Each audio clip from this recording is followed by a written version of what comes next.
Il était mentaliste de province, parcourant les villes moyennes de numéros en numéros. Non sans une certaine gloire, même si celle-ci était mêlée de médiocrité. Un bref passage à Paris l'éblouit définitivement. C'est là que l'amour, à 52 ans, entra dans sa vie. Belle brune élancée, parisienne avant tout, et elle arborait des os faciaux saillants qui lui conféraient un charme puissant. Il avait les dents jaunes, mais souriait avec une exquise distinction vieille France. Quoique ses manières fussent légèrement maladroites. Ils venaient de se rencontrer dans la ville Lumière. La ville Lumière. Avec ses pommettes anguleuses, sa mâchoire carrée, son front antique et le visage de cette superbe trentenaire à la coiffure sophistiquée rappelaient celui d'une Camarde somptueusement grimée. Lui, en dépit de ses dents jaunies, n'était point laid. Ils s'aimèrent dans la ville Lumière. Puis ils apprirent à mieux se connaître de nuit en nuit, sous les feux de la cité éternelle. Il n'était plus question pour lui de jouer au clown déclassé devant un public de sous-préfecture.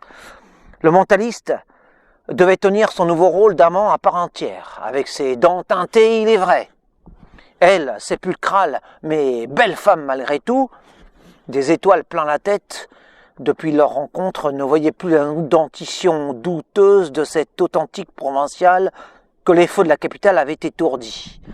Le mentaliste, quant à lui, voyait la face de l'amour en cette brune. Plus noire que brune d'ailleurs, avec ses yeux profonds, ses rires graves, sa chevelure ténébreuse. Dans la ville Lumière, tout devenait éclatant.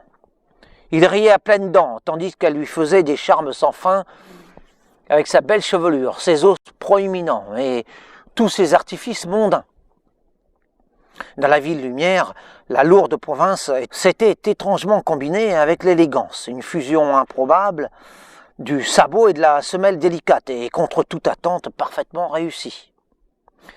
Femme raffinée aux attraits funèbres, la belle, balayant d'un coup tous ses préjugés, ne jurait plus que par ce mentaliste au parler désuet et aux dents ternies.